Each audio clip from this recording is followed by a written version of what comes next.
Predatory vampires do not always lurk in dark alleyways. Sometimes they host highly expensive executive success workshops. Keith Raniere was a master at identifying the exact psychological fractures of the ultra-wealthy. When he looked at Claire Bronfman, he didn't see an accomplished equestrian or a dignified heiress. He saw a walking, breathing ATM attached to a profound emotional void.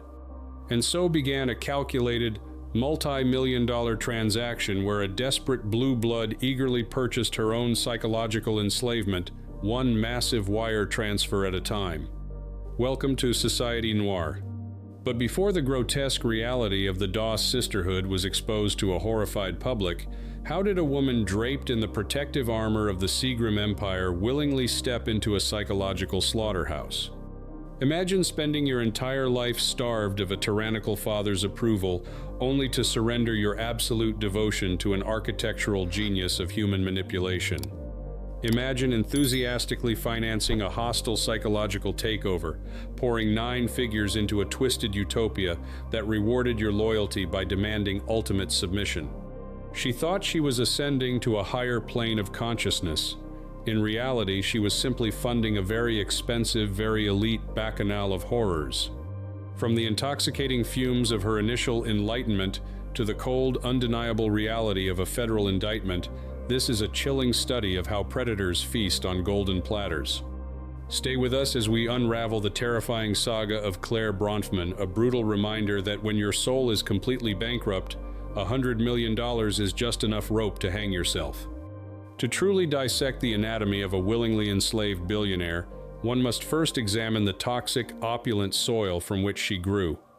Claire Bronfman was not raised, she was accumulated. She was born into the colossal Seagram liquor empire, a dynasty that didn't just manufacture alcohol, but bottled and sold liquid power. Her reality was constructed of private jets, sprawling European estates, and a surname that commanded dictatorial respect across global markets. Yet, inside this luminous kingdom of capital, the air was suffocatingly thin. Her father, Edgar Bronfman Sr., ran his family with the exact same merciless precision he applied to his corporate boardrooms. He was a tyrannical patriarch whose love was entirely conditional, measured in corporate utility rather than emotional connection. In the grand, ruthless calculus of the Bronfman Empire, Claire was a rounding error. She wasn't the brilliant heir apparent groomed for the executive suite. She was practically invisible, just the quiet, socially awkward girl who rode horses. She spent her youth navigating the highly exclusive, heavily manicured world of competitive equestrian show jumping. It is a sport perfectly engineered for the isolated elite. It demands staggering amounts of money, offers the majestic illusion of total control, and conveniently eliminates the need for messy human intimacy. She could command a 1,000-pound thoroughbred with absolute authority, but the moment she dismounted, she was completely paralyzed by her own crippling insignificance. Claire possessed more wealth than most sovereign nations, yet she was practically starving to death. She was an open, bleeding, emotional wound wrapped in designer cashmere. And nature, as we know, absolutely abhors a vacuum. Into this profound, aching void stepped a man who specialized in filling empty spaces with pure, concentrated poison. Enter Keith Raniere. In the early 2000s, Raniere wasn't operating out of a shadowy basement. He was masquerading behind the oppressively boring, corporate-sounding banner of executive success programs. He was a highly sophisticated psychological parasite, a man who possessed an architectural genius for dismantling the human ego. When Raniere first laid his calculating eyes on the fragile Seagram heiress, he recognized a masterpiece of vulnerability. He didn't see a wounded bird needing to be healed. He identified her agonizing daddy issues, that desperate, lifelong hunger for male validation and paternal approval, and he expertly hijacked the frequency. He offered her the exact narcotic her soul had been denied. He made her feel absolutely, undeniably essential.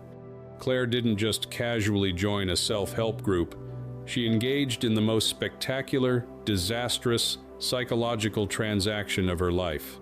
She enthusiastically traded the suffocating shadow of one dictatorial patriarch for the velvet-gloved manipulation of another. Rainier promised her enlightenment and a noble global purpose.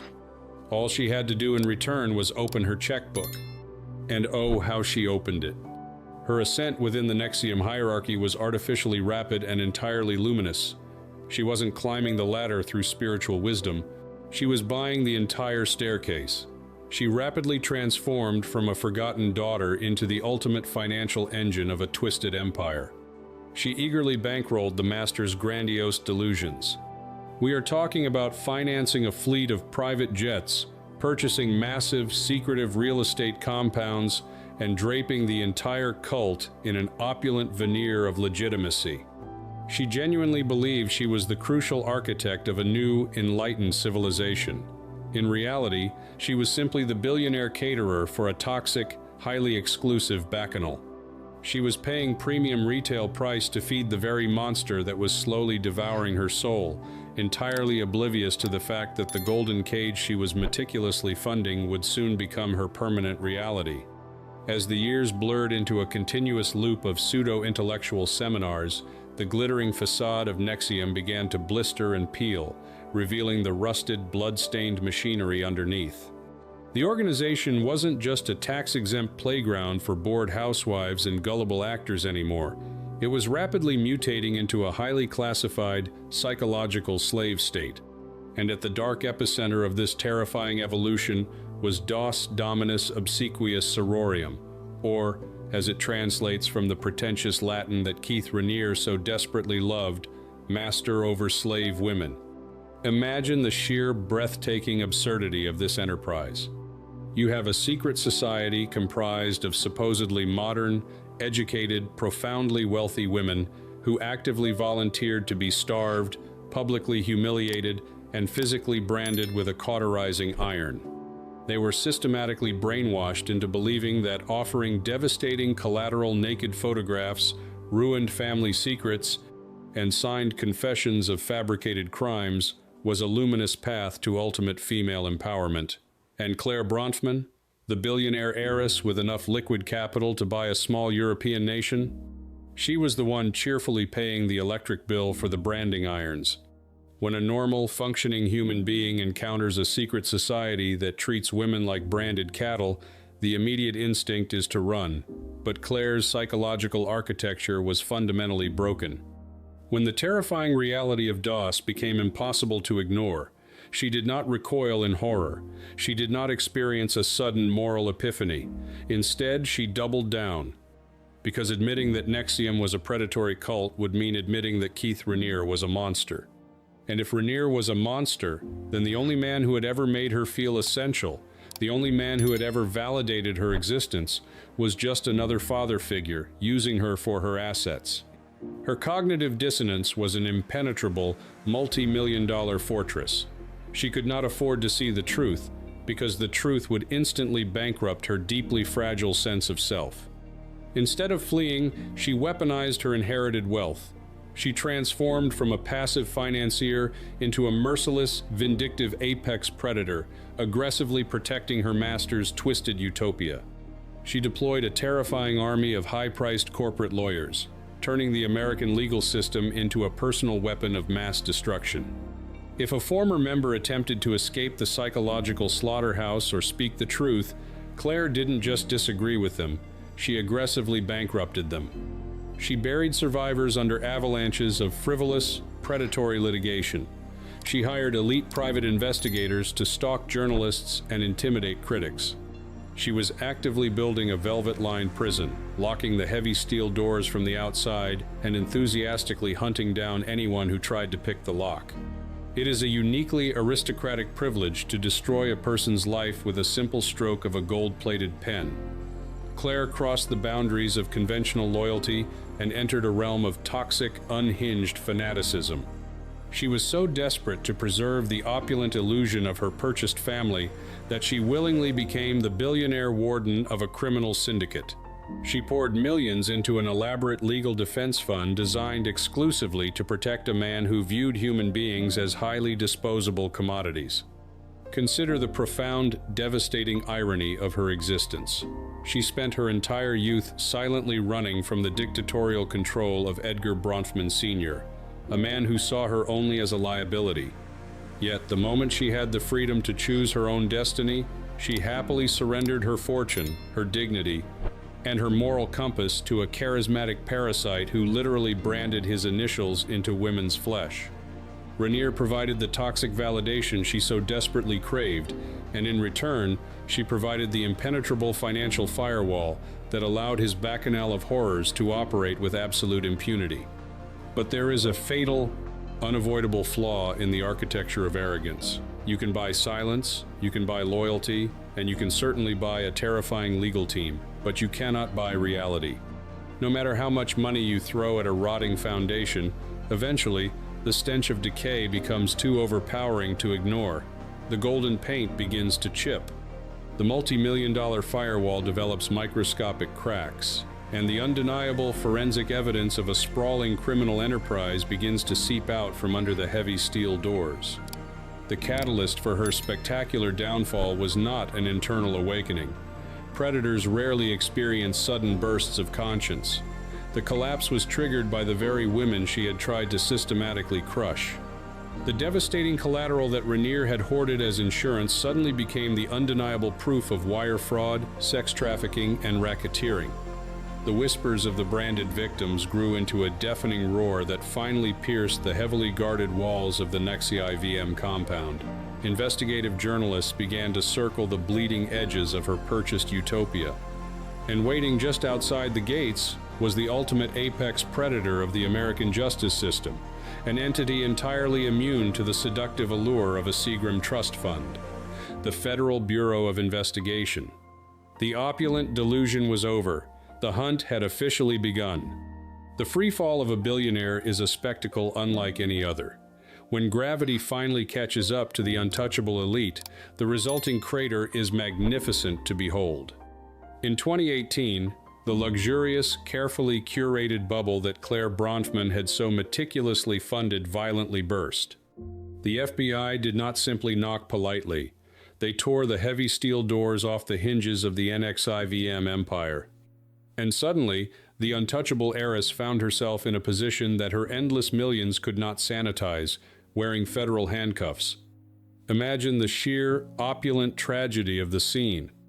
A woman who grew up in the suffocating luxury of the Seagram dynasty, who flew on private jets to elite equestrian events, was now being fingerprinted and photographed like a common street grifter. The media, which had previously ignored her or merely celebrated her family's luminous legacy, instantly morphed into a flock of merciless vultures.